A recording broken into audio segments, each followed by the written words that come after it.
Good morning, Tri-State. It's time to take a look at some of the stories that are trending on our website. An unexpected donation helps the Greater Cincinnati chapter of Tuskegee Airmen reach new heights. That $10,000 donation followed a presentation about the aviation and racial divide. Now, the money comes with a stipulation that the organization starts a youth aviation program with that money. It will be used for things like aircraft rental, education materials, flight simulators, and other equipment to teach kids about flying. We'll target the inner city youth, but it's not exclusively for inner city youth. It's for any youth who's really interested in aviation and probably just the family is financially challenged to get them started, to get the interest going.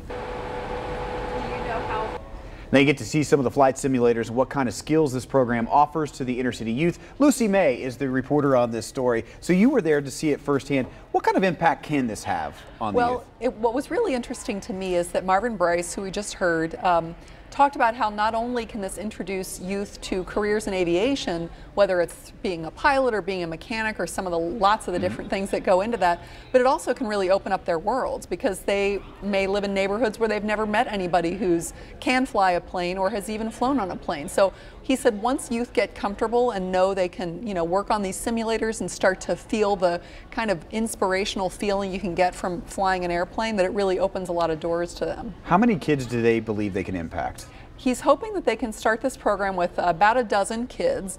The $10,000, it sounds like a lot of money, but aircraft rental is very expensive. Well, I can only imagine with lessons and such, yes. Yeah. He said it can be between, I think he said $400 and $700 for a 4-hour chunk of time, depending on how the aircraft rental works with the gasoline and different things like that. So that money will not sustain the program for the long haul, but they think it'll be good to get it up and running, and they hope that once they can show some results, other people will want to contribute too. Yeah, you're hearing GE aircraft engines right in our local town as well. And I think it's just a great program, a really good idea. It's one of those things like, wow, I can't believe anybody's never thought of that before, right?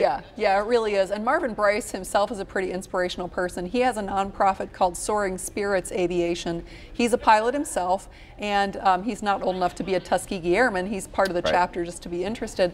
But he's a pilot, and his nonprofit is a ministry that takes dying people on airplanes to reunite with their families. So if you're in a hospice situation or in a hospital and you can't fly commercial because you're too sick or you can't afford it, his ministry works to get people where they need to be reunited with loved ones. So pretty unique, yes. Yeah, it's a pretty terrific. One final question, the Tuskegee chapter here, how many members is it? Any idea? No. Lucy May, that's another story for another day. I appreciate it, friend. The story is up and running right now on our website at WCPO.com.